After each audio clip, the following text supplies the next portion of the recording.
Today, I'm going to share with you a story that my dad told me, and I think you're going to love it. You are in for a treat. Our children love to hear this story, and you can use this story to become wiser and wealthier. It's story time. Here we go.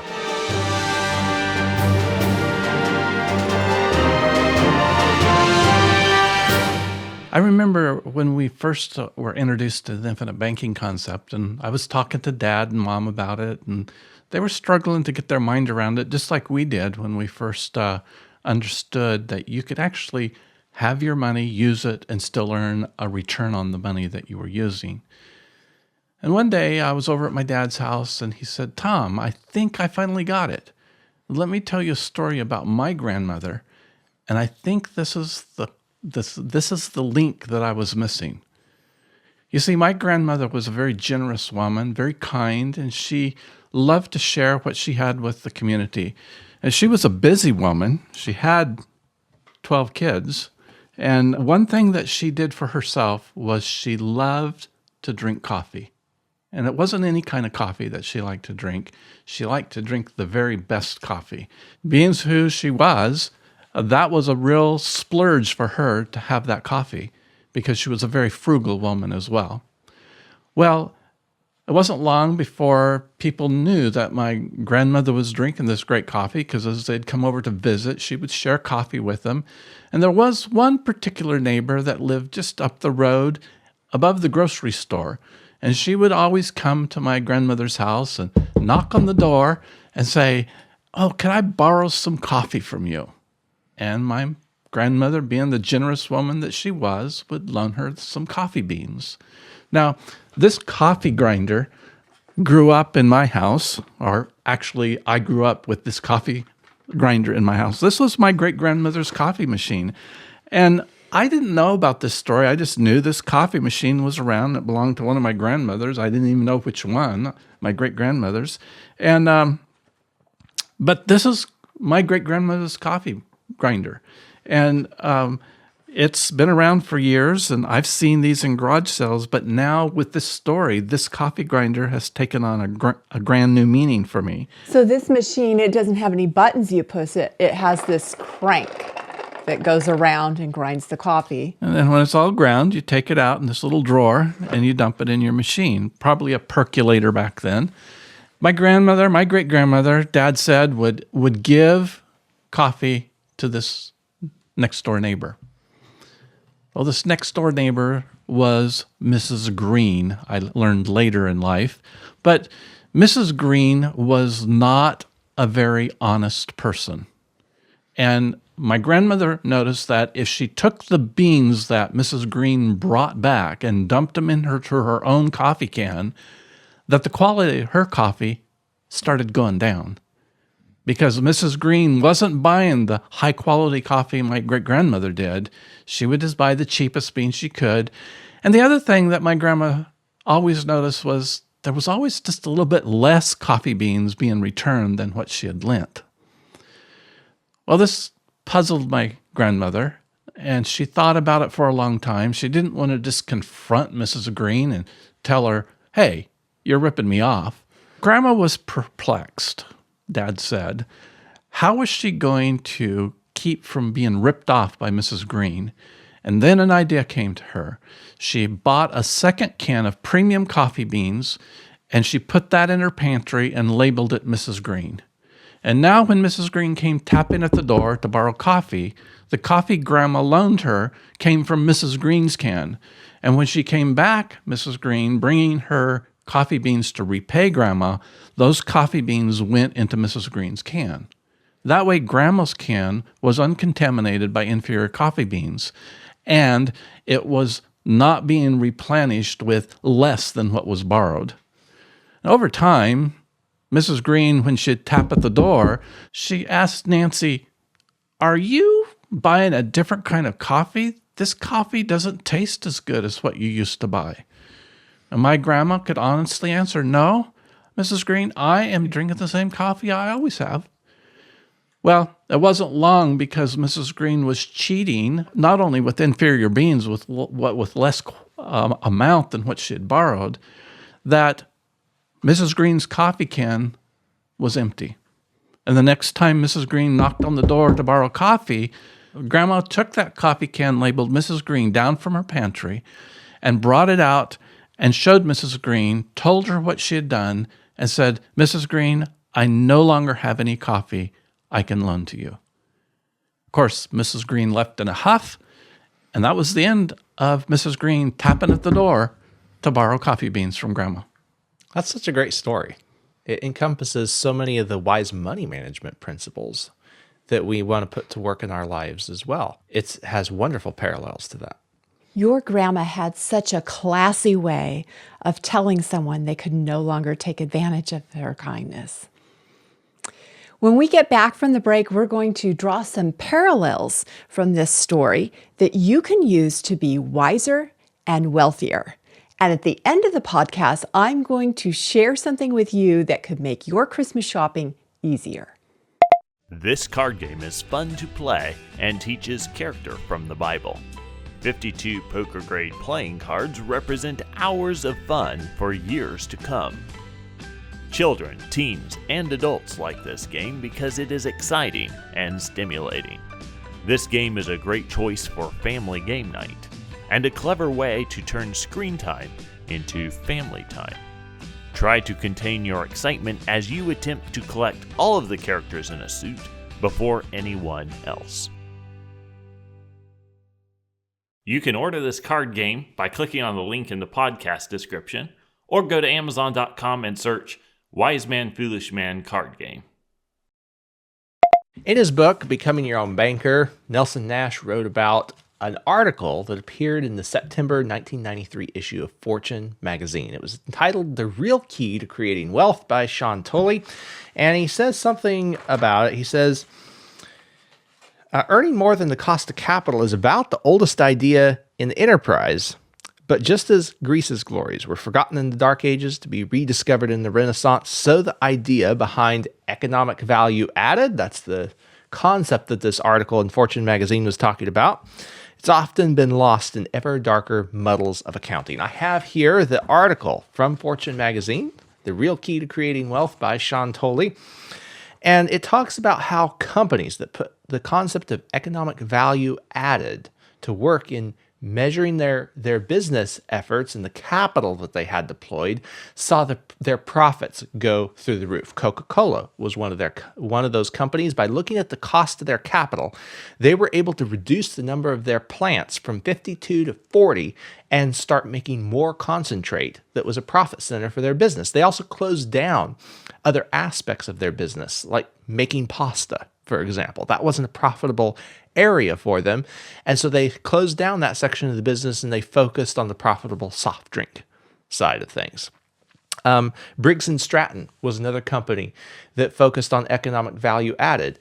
And they stopped making some of the plastic moldings around their engines. They started outsourcing some of the engines that were not profitable for them to make because of all the equipment that they had to have on hand and all the capital that was invested in that equipment. In order to make those engines, they started outsourcing those. They focused on their profit centers, and their profit went up. CSX was another company. That's a railroad company, right? They run railroads. They have those intermodal shipping containers. You often see them, they say CSX on them. They started looking at where their capital was sitting, and they found out that their intermodal business, the sea containers, were sitting around in warehouses for 2 weeks before runs. And so looking at the cost of their capital, they empowered their managers to go in and make some of these decisions by looking at the cost of capital. And they said, okay, our sea containers are sitting 2 weeks in the warehouse. They cut that down to 5 days. And instead of running 4 trains back and forth between New Orleans and Jacksonville, they started using 3. And instead of having those trains run at 28 miles an hour, they ran them at 25 miles an hour and had them arrive at the time when they were ready to be unloaded instead of arriving at midnight and sitting around all night waiting for the next shift to unload them. So they cut down their capital. They were able to run more freight by using, instead of 18,000 containers that they were using before, they cut down the amount of containers they were using to 14,000 containers because of the faster turnaround times, and they were shipping 25% more freight. Americans, they just want to do things faster and bigger all the time. And that's not necessarily the way to create more profits and more wealth. Here we've listed 3 different companies, Briggs & Stratton, Coca-Cola, and CRX. They all took economic value into consideration and realized, hey, we can get smaller and get more profitable. We can be smaller and be wealthier. And oftentimes people are always looking for the big deal instead of the small things they can do. Like my great-grandmother and her coffee beans, just that was costing her a lot of money to send out good coffee beans to Mrs. Green. She shut it down just by being efficient and thinking through the problem. Not only was it an economic problem that she had, but it was even the problem of drinking her cup of coffee and the taste that was there. So the quality of what she had. So it was a financial problem that she needed to solve, but it was also a quality. And that's what these companies are looking at. What's our quality control here? And when you mentioned Coca-Cola shutting down some of their plants, I can hear people go, oh no, now all these people are out of jobs. Well, some of those jobs were very inefficient. And by making their profits better, running a tighter ship, they can produce their Coca-Cola and their Coca-Cola products at less of a cost even for the consumer. And you might say, yeah, but the cost of a Coke then and the cost of Coke now. Well, the market environment has changed during that time as well. But I think people are drinking a whole lot more Coke than they used to drink. So the availability and all of that has gone up and has increased the amount of Coke that can be in the marketplace. As we're talking about economic value, it's probably important to talk about what it is. Most managers and people running the companies, they look at the income number on the balance sheet, and they're looking at these accounting rules. There is a cost to capital that's borrowed because you see the interest that shows up as an expense, but you're not necessarily looking at the cost of capital that came from stockholders. Or if you're the business owner, you're not necessarily looking at the cost of capital that you put into the business, because that doesn't show up on the accounting reports.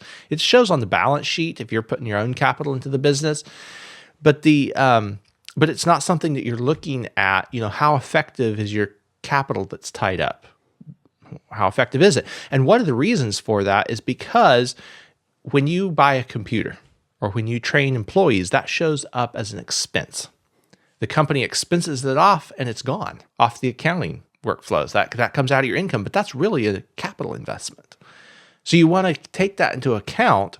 So you take your total income, you subtract taxes. So you have your after-tax operating profit, and then you look at what you could have earned if you didn't invest in this company, or what the stockholders could have earned if they didn't invest in this company for a publicly traded company. You find out what percentage that your capital, what is the cost of that? And then you take that and multiply it by the capital that's at work in your business, and you subtract that from the profits. And you find out if the result is a positive or a negative number. That lets you know how you're doing. And the beautiful thing about this metric is it can be used in different divisions of the company, so that a manager further down the chain can understand if what they're doing is profitable. AT&T is a great example of that. They used to have several big divisions, and they didn't know if the telemarketing division or the division selling 800 numbers, they didn't know which ones were bringing in their profit. So they broke down the company into about 40 different divisions when they started using economic value added. And now all of a sudden they knew what sections were being a productive use of their capital. Well, I think the tax code has made people want to buy an asset in the business with money that would be taxed if it stayed in the business. Go ahead and expense it out. And so that drove people to look at that bottom income number instead of necessarily economic value added. But personally, we need to be thinking about not necessarily just having a bunch of stuff that we have to fill a warehouse or fill our garage up with. We need to think about what kind of money is available so I can take care of opportunities that are going to generate more money than what I would get if I just bought a piece of equipment or I bought another asset here that's just going to sit and not do anything. And that's one of the reasons that when people take a policy loan, they're either going to use it to save money, is what we encourage, or to make more money. That's a productive use of capital. If they're taking it out and using it to go on vacation, there's nothing wrong with doing that every once in a while. Sometimes going on vacation can help you to be more productive when you come back. But if you're doing that on an ongoing basis or for other expenses, now that's not a productive use of your capital anymore. Yeah, You're using it for expenses rather than for improvements. I agree. When we first started this, we were taught, well, you could just borrow money out and use it for your daily expenses and then just pay it back in and the policy is going to grow. And you can do that. For a little while, because what's going to happen is the interest on the loans that you're taking are going to catch up with you. If you have unlimited capital, you could do that for an unlimited amount of time, but we all have a limited amount of capital. And the key of using the infinite banking concept is to purchase things with the money we borrow against our policy with things that we would normally have to pay interest to someone else for. That might be repurchasing our credit card debt so that we can pay that interest back to an entity that we control, our life insurance. Or it might be that we're using it to make an investment with, so the investment repays that along with the interest. And now we get the benefit of both the growth in the policy and the growth of the investment, or the growth of the policy and the return of the interest that we would have paid the credit card company, plus the capital that we would have ended up losing paying to the credit card company or a bank if we bought an asset, or just having our capital all tied up in an investment someplace. You often talk about Jeff Bezos, the founder of Amazon, and this is the type of thinking, to put an economic value added concept, this is the type of thinking that leads to the free cash flow idea that Jeff Bezos finds so helpful in growing Amazon. Jeff Bezos started Amazon in 1994. They went public in 1997. They didn't turn their first profit until the fourth quarter of 2001, I think it was. And they didn't turn a full year of profits until I think it was 2003. But then by 2007, they had over $1 billion.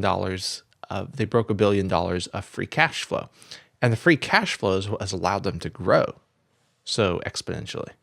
Jeff Bezos took a lot of heat from people saying he was a fool for the model that he set up for Amazon. And love him or like him or hate him or dislike him, it doesn't matter. He's a genius when it comes to money management and growing a company and earning profits.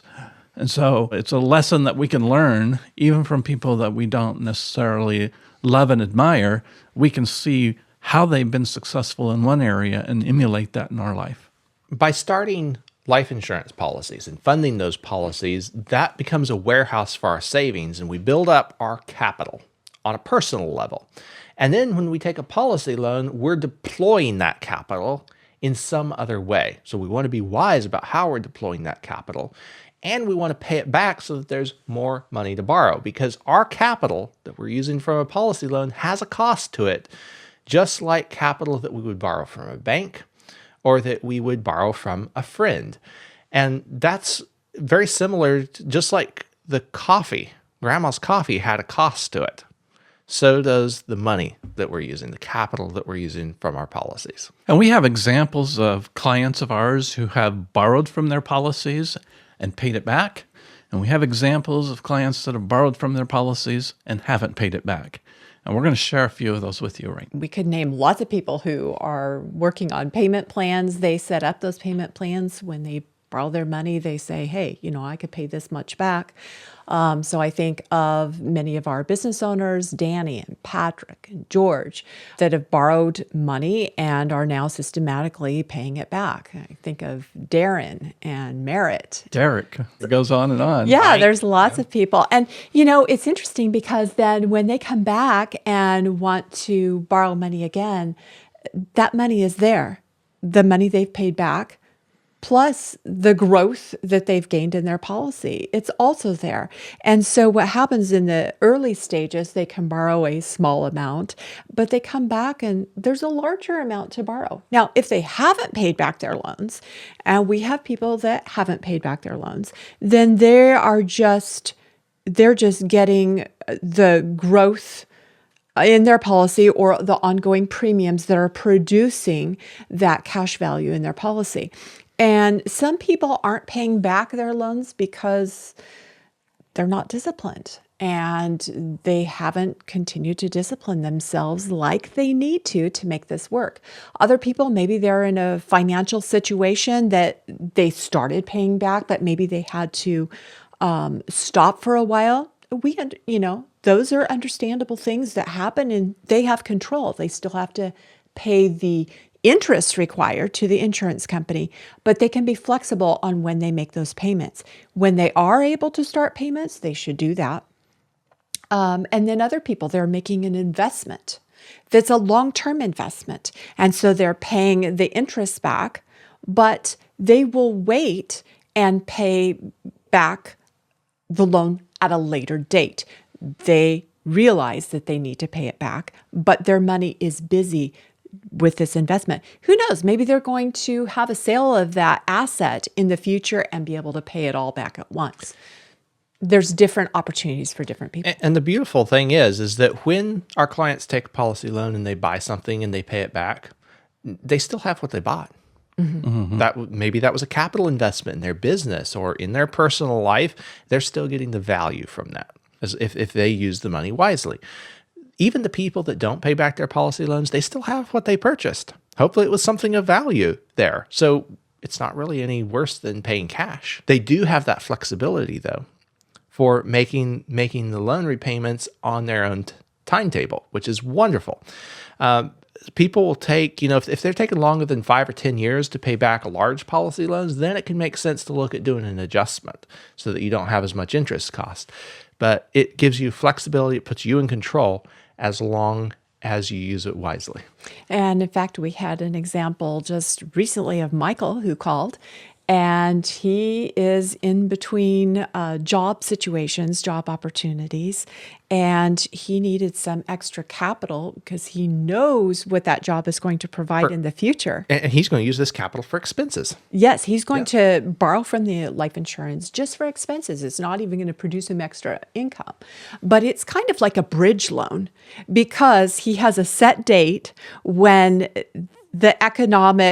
his economic or financial circumstances is going to change. He knows that. He knows that's coming. Yes. And so as soon as that happens, then his strategy is to replenish the money in the policy by paying off the policy loan. So this is kind of like a bridge loan that he could orchestrate himself without anyone else's approval.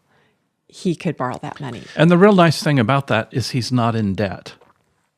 That was a really hard thing for my dad to understand until he talked about Mrs. Green and his grandmother. It was a hard thing for us to understand, Michelle, I remember, because how can you borrow money and not be in debt? The truth of the matter is your policy is just 100% collateral for a loan. So if you don't pay it off, they absorb your policy. It's fully collateralized. That's why the insurance company loves to give these kind of loans to policyholders. Not only do they take full collateralization of your policy, they also usually pre-charge the interest, which is money you can't borrow against your policy. And so they have no risk in doing this, and you have no debt. And now you're able to use someone else's capital while your capital keeps growing. And if you can make a wise use of that money, whether it's an investment or to buy back debt that you owe someplace else so you can keep the interest that you're paying there, and that capital returns to you, and you get to use that money over and over and over again. The story of your grandma and her coffee can proves that you don't have to have a life insurance policy to practice the principles of the infinite banking concept.